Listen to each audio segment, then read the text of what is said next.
Hello, my name is Cami Gaylot, and this is my project on cultural diversity and equity. There are many things that make us all different.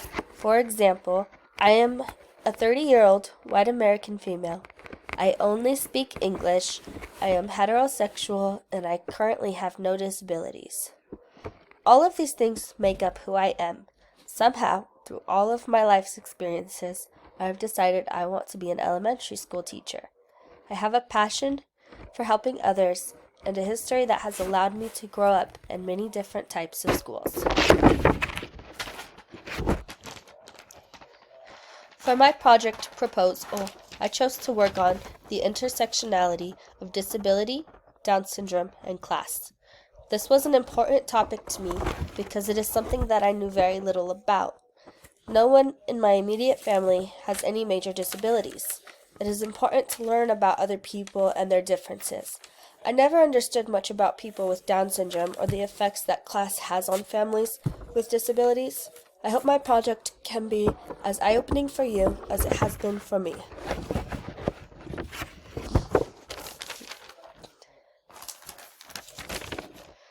My first resource is I Am a Masterpiece by Mia Armstrong.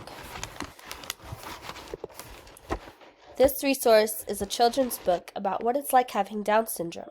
The author Mia has Down syndrome and explains how she has to try harder on a lot of things, like speaking clearly.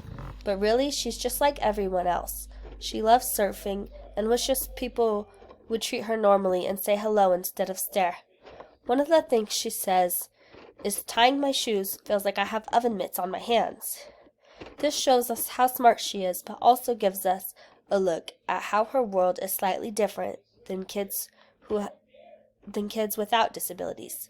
She is amazing. My second resource is I Have One More Chromosome Than You, So What? By Karen Gaffney. This resource is a TED Talk, and it's really great in getting a better understanding of what Down syndrome is.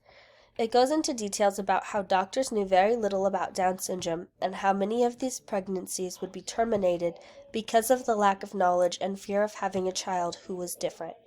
This source also goes into some of the issues revolving around schools and previously not allowing kids with disabilities to attend schools.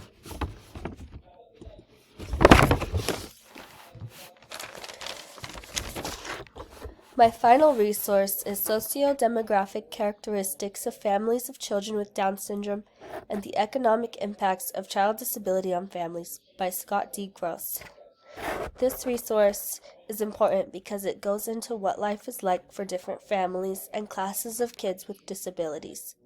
For example, many kids with Down syndrome end up facing other health issues, which often leads to higher medical bills. One thing that I had never heard of is Down syndrome advantage. Giving birth to children with Down syndrome is more common in older women because of this, many of these families have already built a stable life and have obtained decent income and savings. This creates the advantage and affects how these children are raised. Class has a major impact on all families. For example, if a parent has to quit a job to take care of a child with a disability, this will negatively impact their financial status. Class plays a major role in all families. Throughout my research, I was able to learn a lot about intersectionality and how class affects people with disabilities, such as Down syndrome. My biggest takeaways are that people with disabilities are still people. I don't know how to explain this very well, but because of my previous lack of knowledge, I would try to avoid people who are different than me. It was amazing coming to the realization that people with Down syndrome still have things they like and dislike and are still able to function as most other people. I had let my own biases trick me into not seeing the humanity in others. It just goes to show how important it is for us to take the time to learn about diversity and people who are different from us.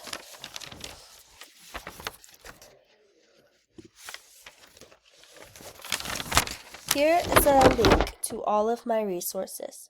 Thank you for viewing my presentation and allowing me to be real with everyone. I hope you enjoyed my presentation. Thank you.